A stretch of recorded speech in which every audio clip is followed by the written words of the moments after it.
There are moments in history that feel silent when they arrive. They don't come with fireworks. They don't announce themselves. They show up in the background while most people scroll past. Now 2025 is one of those moments.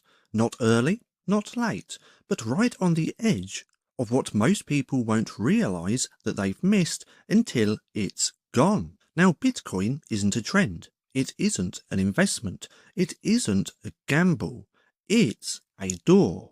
And the people who step through it this year, well, will live a very different life 10 years from now. Now, I just quickly want to chuck this in here. If you haven't stacked your first 1 million Satoshis, well, this playbook will really help you out. And it's also completely free. See, we all say the same thing about the past. I wish I bought Bitcoin at $1 or $100 or even $10,000. But regret is a liar, because back then most people wouldn't have had the clarity to act anyway. They didn't have the conviction, they didn't have the vision, and they didn't understand what they were looking at. Now, just like most people don't today. Now, the number is higher, but the opportunity is deeper, because Bitcoin isn't just early, it's still invisible to the masses. See, fiat is leaking, the debt machine is cracking, inflation isn't temporary anymore, it's systemic. And people are still asking, isn't it too late? Well, no, too late is coming, but 2025 is not it. See, think about this. Less than 2% of the world owns Bitcoin, and less than 0.1% owns one full coin. And most still think it's just a digital investment. They don't see the protocol, they don't understand the purpose, and they don't realise it's the foundation of what's coming next. Now, this isn't about the price, this is about access. See, right now, you can still buy Bitcoin without asking for permission, without asking for approval, and without losing control. But that won't last forever, because when Bitcoin becomes obvious, it will no longer be available. See, look around in 2025. The shift is already happening. BlackRock is buying, institutions are preparing, nation states are mining, central banks are racing to create digital currencies, billionaires are front-running retail, and politicians are finally paying attention. But here's what most people don't understand. Once Bitcoin becomes boring to the masses, it becomes unreachable to them. They'll need custodians, they'll need permission, they'll need to buy it second-hand from the people who already hold it. Now, you won't be able to just buy it on your phone anymore, because by then it won't be priced in dollars, it'll be priced in access. And the price of access, well, will be dictated by those who already opted out.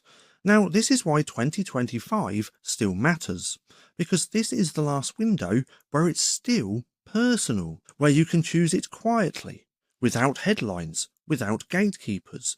But the next cycle won't feel like an opportunity, it will feel like exclusion. See, remember when land was cheap, when you could buy it by the acre, and no one cared. The cities grew, then the internet arrived, then information went global. Now the land is owned, the game is closed, and Bitcoin is that digital land. But unlike land, it's portable, borderless, and indestructible. And just like land, once it's claimed, it doesn't unclaim itself. Now, here's why 2025 is the pivot point. Well, supply is fixed, but demand is rising. AI is eating labour, and pretty fast. And the middle class is eroding in real time. Now every major currency is inflating, quietly. Surveillance finance is being normalised, and CBDCs are coming. And with them, well, total behavioural control. See, in 2025, you're not just buying Bitcoin, you're buying your escape route. From inflation, from surveillance, from fiat fragility, from being priced out of your own future. See, Bitcoin isn't about price, it's about power. And right now, well, power is still on sale. See, let's go ahead and fast forward. It's 2035. You've worked hard, you've saved diligently, you've followed the rules, but the retirement plan you trusted, well, it's been adjusted for inflation 5 times. Your savings are melting in real time. Your purchasing power is gone, and you still need permission to spend your own money. Now, meanwhile, the person who bought Bitcoin in 2025, well, they're not rich, but they're free. Because Bitcoin doesn't just protect your net worth, it preserved their options. They work if they want, live where they choose, send money across the world in seconds. They sleep well, not because they're lucky, but because they're no longer stuck in a game they didn't choose. Now, Bitcoin doesn't make you rich.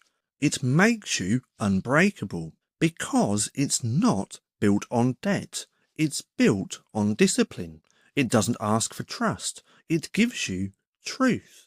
It doesn't care about politics. It runs on math. And it doesn't fluctuate based on emotion. It reflects energy. And in a world where everything is fake, Bitcoin is the first real thing that people can hold. Now, it doesn't change your portfolio, but it does change your psychology from reactive to sovereign, from consumer to builder, from dependent to decided. So no, it's not too late, but it will be, because history never repeats, it just rhymes. And if 2009 was the spark, 2025 is the inflection point. Now, after this, the conversation won't be, should I buy? It'll be, how did you know? And the only answer that matters will be, because I saw it before the noise. Now, in the future, people will lie. They'll say they knew. They'll say they bought early. They'll pretend they understood.